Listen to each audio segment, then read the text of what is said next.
میرا نام عمران ہے اور مجھے یہ واقعہ میرے کزن نے سنایا ہے اور یہ ان کے بچپن کے دوست کی ایک سچی آپ بیتی ہے۔ لاڑکانہ شہر کا ایک نواحی علاقہ دڑی محلہ میں آج سے کئی سال پہلے جب گاؤں دیہاتوں میں گائے بھینسوں کے باڑے ہوا کرتے تھے اور گھروں تک دودھ پہنچانے کا کام لوگ خود پیدل چل کر یا بذریعہ سائیکل کیا کرتے تھے، تب لوگ صبح سویرے اٹھ کر ہی اپنے کاموں میں لگ جایا کرتے تھے، اور آج بھی تقریباً گاؤں دیہاتوں میں ایسا ہی سلسلہ ہے۔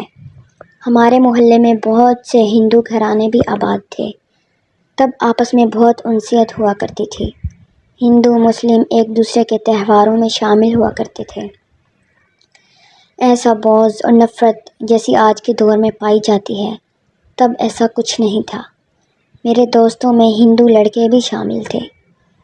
شام، ہرگن، پردیپ، وسیم اور میں، ہم پانچوں میں بہت گہری دوستی تھی۔ اسکول جانا، ساتھ کھانا پینا، کھیل کود سب مشترکہ تھا۔ میرے والد کی بھی کچھ بھینسیں تھیں جن کا چارہ بنانا، صفائی، دودھ دہنا وغیرہ کا کام گوالے کیا کرتے تھے، مگر والد صاحب کی سختی سے ہدایت تھی کہ اپنے جانوروں پر نظر رکھنے کے لیے ساتھ رہا کرو۔ جیسے ہی چرائی سے جانور واپس آئیں تب مجھے گھومنے پھرنے کی آزادی ہوتی تھی۔ ہمیشہ میرے سب دوست میرے ساتھ ہوتے تھے اور ہمیں وقت گزرنے کا پتہ نہیں چلتا تھا۔ اسکول کے بعد ہنسی کھیل اور کام کاج میں دن نکل جاتا تھا۔ ایسے ہی ایک دن بہت سخت گرمی تھی، اتنا حبس اور گھٹن کا عالم تھا کہ جان نکلی جا رہی تھی۔ ایسے میں والد صاحب کی تاکید کہ جانوروں کو سخت گرمی کی وجہ سے پانی میں بھجوایا گیا ہے، واپسی پر بھینسیں اپنی نگرانی میں بندھوانا۔ اتفاق سے اس دن میرا کوئی دوست بھی موجود نہیں تھا، ورنہ کوئی ساتھ ہوتا تو بات چیت میں وقت بھی گزر جاتا اور کام کا بھی پتہ نہ چلتا، مگر ایسی گرمی میں اور اکیلے جانے کے نام سے مجھے چڑ سی ہو رہی تھی۔ خیر، مرتا کیا نہ کرتا، میں اٹھ کر اس کام کو انجام دینے کے لیے اکیلا ہی چلا گیا۔ راستہ تھوڑا لمبا تھا، دوپہر کا وقت تھا اور ایک گوالا اور میں بھینسیں ہنکاتے ہوئے چل رہے تھے، وہ جانوروں کے ساتھ اور میں آخر میں پیچھے پیچھے چل رہا تھا۔ سخت لو چل رہی تھی، پسینہ سر سے پاؤں تک بہہ رہا تھا۔ چلتے چلتے اچانک میری نظر سامنے ایک پرانی ہندوؤں کی خالی عمارت پر پڑی۔ کوئی 2 منزلہ ٹوٹی پھوٹی ویران عمارت تھی جس کا زینے کا حصہ اور سامنے کی دیوار تھوڑی سلامت تھی، مگر اس ویران اور سال خوردہ پرانی سی بے رنگ و 2 منزلہ عمارت کے زینے پر ہر قدم پر اوپر سے نیچے کی سمت چھوٹے چھوٹے خانے کھلے ہوئے تھے۔ میری نظر جب پڑی، یوں لگا کہ جیسے مجھے کوئی دیکھ رہا ہے۔ میں نے جو غور سے دیکھا تو ان خانوں میں سے مجھے 2 سرخ سرخ آنکھیں گھور رہی تھیں۔ میری نظر ہٹنا بھول گئی۔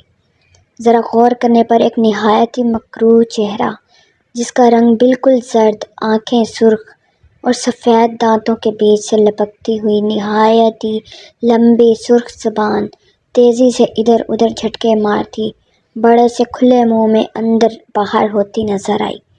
میری ایک دم سے جان نکلی۔ میں نے ایک قدم اور بڑھایا، وہ ایک قدم نیچے آیا اور دوسرے زینے کے خانے سے مجھے گھورا۔ وحشت برساتی سرخ آنکھیں اور سرخ دوشاخہ بے چین لپکتی زبان، میرے قدم من بھر کے ہو گئے۔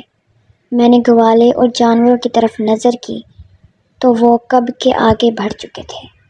بے اختیاری میں عمارت پر نگاہ پڑی، زینے کی طرف۔ وہ بالکل میری جانب سرخ آنکھیں مجھے گھورتے ہوئے اپنی لمبی لٹکتی زبان ادھر ادھر لہرانے لگا۔ میں نے اسے دیکھتے دیکھتے ایک اور قدم آگے بڑھایا۔ جیسے ہی میں بڑھا، وہ ایک قدم اور نیچے اترا اور نچلے خانے میں اپنی زبان لٹکا دی۔ میری حالت جیسے کاٹو تو لہو نہیں۔ میں نے محسوس کیا کہ وہ میرے ساتھ ساتھ آگے بڑھ رہا ہے۔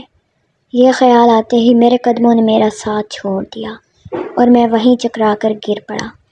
مجھے ہوش نہیں کہ مجھے کیسے گھر لایا گیا، کیسے مجھے ڈھونڈ کے کوئی پہنچا ہوگا۔ خیر میں نے آنکھ کھلنے پر خود کو اپنے گھر پر پایا۔ میری ماں میرے سرہانے تسبیح لیے بیٹھی تھی اور سارے گھر والے نہایت ہی پریشان تھے۔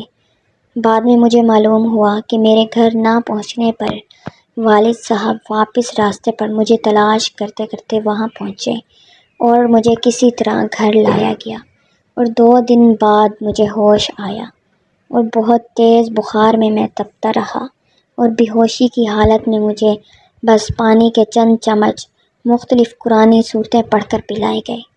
اللہ پاک کے کلام کی برکت سے مجھے ہوش آ گیا، ورنہ ڈاکٹرز کو بظاہر بے ہوشی کی کوئی وجہ سمجھ نہ آ سکی۔ میں نے اپنے اوپر گزرا تمام واقعہ بیان کیا اور اس خوفناک مخلوق کا ذکر کیا۔ تب سب کو اصل بات معلوم ہوئی۔ وہ عمارت نہ جانے کتنے برس سے خالی تھی اور بوسیدگی کی وجہ سے کسی کی بھی رہائش نہیں تھی۔ کئی برس بیت جانے کے بعد بھی یہ واقعہ میری یادداشت میں بالکل تازہ ہے۔ آج بھی اگر میرے ذہن میں کبھی وہ سرخ آنکھوں اور سرخ لپکتی زبان والا زرد چہرہ آ جاتا ہے تو میں اکیلے میں سو نہیں پاتا۔